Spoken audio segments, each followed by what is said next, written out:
In the state of Wisconsin, he's known as the chosen one on the hardwood. He's made moves and had games that have stunned the packed gyms to come watch this superstar ball. And one time during his recruitment at Whitnall, Tyler Herro was one of the most highly recruited players in the country. The colleges were lining up for his services. Within a week, I had Kansas. I think they came to my school 2 times. The whole Villanova coaching staff, you know, those national champs 2 years ago, they came to my house, had pizza with them. One day after AAU tournament, I had got like 10 calls. We would like to offer you a scholarship, and then it was the next call, we want to offer you a scholarship. So it was like 10 offers in one day, and I was like, wow, I've got like 30 offers now. Breaking ankles and knocking down jumpers is what Herro likes to do when the lights shine the brightest and the game's biggest moments. But he's a humble kid that works hard because he wants to be great at home and in hostile environments.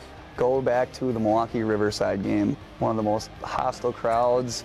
Tyler scores 12 of our last 14 points, and he hits a shot with 8 seconds left, and all the people from Milwaukee, this is Tyler's city. That boy's cold, man. He's like, he is the truth. And I'm just like, oh, they're not wrong.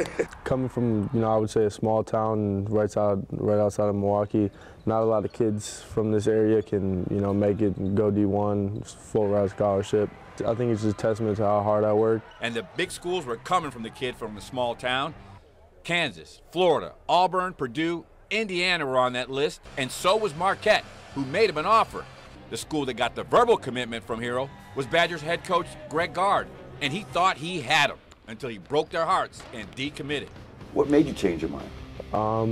I think a lot of people say it was my ACT score and grades and stuff like that, but no one really knows like the actual reason. And you know, I just wanted to be in a better situation for me, which is, you know, I thought that Kentucky's a better fit, as in the offense they play, the system that they have, and I think I'm surrounded by guys that I have an opportunity to go in right away and make an impact on the game. When it came down to doing what he had to do with Wisconsin and, you know, ultimately going to Kentucky is, you know, one of the things I told him is he has to do what's best for him.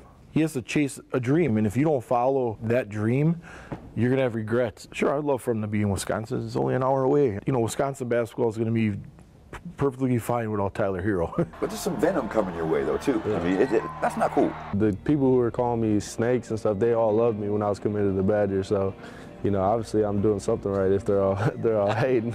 Every single place that we go, it's a packed gym. All right, this student section. All right, everybody wear your Wisconsin stuff because here comes Whitnall, and we want to call Tyler a snake. And sometimes he just kind of is like, all right, keep it coming, because you know what?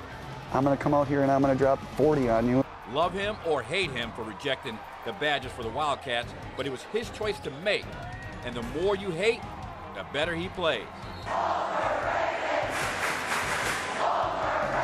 You know, seeing them comments just makes me want to work even harder. I see everything that people say, and that's just what makes me want to work even harder. Everyone's main goal is to play high Division I, but after that, everyone wants to get to the NBA, and that's obviously my main goal.